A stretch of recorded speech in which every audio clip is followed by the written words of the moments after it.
Nous allons voir dans cette vidéo formation de quelle façon gérer les majuscules sous Word 2010. Donc, vous voyez ici que je suis devant un texte de Gustave Flaubert et si je souhaite modifier gérer les majuscules, je vais me rendre en haut dans le menu Accueil et cliquer ici sur ce bouton-là. Donc, vous voyez ici les différentes gestions de majuscules possibles. Donc, par exemple, si pour un texte vous n'avez pas mis de majuscules en chaque début de phrase, vous pouvez le faire automatiquement en cliquant sur ce bouton-là. Vous voyez par exemple pour ce paragraphe-ci, donc la première phase, donc le premier mot ne possède pas de majuscule. De même ici, pour ce mot-ci, qui est bien le début de la seconde phrase. Je vais donc ici sélectionner le paragraphe en question, puis je vais me rendre en haut et cliquer sur le bouton majuscule et cliquer ici sur majuscule en début de phrase. Et automatiquement, donc à chaque début de phrase, le premier mot possédera donc une majuscule. Vous voyez ici pour ce mot-ci, de même pour celui-ci. Il est aussi par exemple possible de mettre une sélection donc soit en majuscule soit en minuscule. Donc par exemple ici je sélectionne le groupe de mots Gustave Flaubert, ensuite je me rends donc dans cette partie-là, je clique ici sur ce bouton-là et si je souhaite par exemple mettre ce groupe de mots tout en majuscule, je clique ici sur majuscule comme ceci.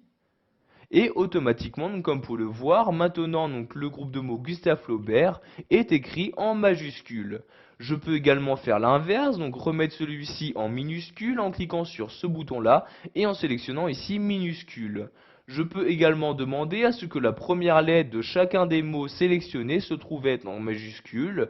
Donc ici, ce qui est très pratique pour les noms propres. Donc je clique ici sur première lettre des mots en majuscule et voyez donc ici le G et le F de Gustave Flaubert sont maintenant en majuscule.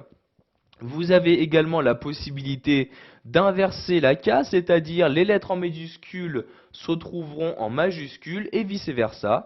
Donc par exemple, pour ce paragraphe-ci, je le sélectionne, je clique sur ce bouton-là, et vous voyez, je clique ici maintenant sur inverser la casse.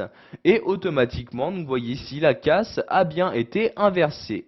Donc pour la remettre à son état initial, je vais la réinverser de nouveau en cliquant sur ce bouton-là et en recliquant sur inverser la casse comme ceci.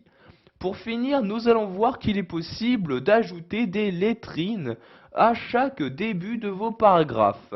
Donc par exemple, pour ce paragraphe-ci, si je souhaite insérer une lettrine, je vais me rendre en haut dans l'onglet Insertion. Je clique donc ici sur Insertion pour ouvrir l'onglet correspondant et je vais me rendre dans la partie texte de l'onglet. Donc ici, je vais cliquer sur lettrine comme ceci. Donc par défaut, bien évidemment, il n'y a pas de lettrine d'insérer. Pour en insérer une, vous devez choisir à quel endroit l'insérer. Donc soit directement dans le texte, donc voyez, vous laissez votre curseur et vous avez donc l'aperçu qui apparaît, mais vous pouvez également mettre donc la lettrine directement dans la marge. Vous voyez ici en cliquant sur marge et la lettrine apparaît maintenant dans la marge. Donc ici je vais par exemple la mettre dans la marge, je clique donc ici sur dans la marge comme ceci. Donc nous allons également insérer une lettrine pour ce troisième paragraphe que je sélectionne de cette manière. Je retourne ensuite dans lettrine comme ceci. Et cette fois-ci par exemple pour celle-ci, je vais mettre la lettrine dans le texte. Je clique donc ici sur dans le texte comme ceci. Nous allons maintenant voir qu'il est possible de configurer cette lettrine. Donc je retourne ici sur lettrine et je vais ici en bas sur options de lettrine. Donc ici je sélectionne bien ici dans le texte, je peux par exemple choisir quelle police utiliser pour cette lettrine-ci en cliquant sur la flèche. Dans le menu qui apparaît, il me suffit juste de sélectionner la police que je souhaite utiliser.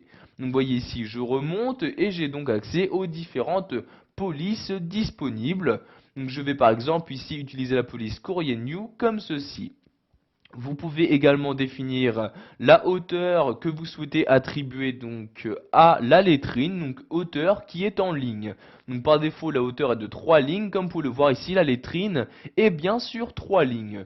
Nous allons augmenter cette valeur en cliquant ici sur la flèche du haut, nous allons mettre une hauteur de 4 lignes. Il est également possible d'attribuer une distance entre cette lettrine et le reste du texte, donc distance que vous augmentez en cliquant sur la flèche du haut et que vous diminuez en cliquant sur la flèche du bas.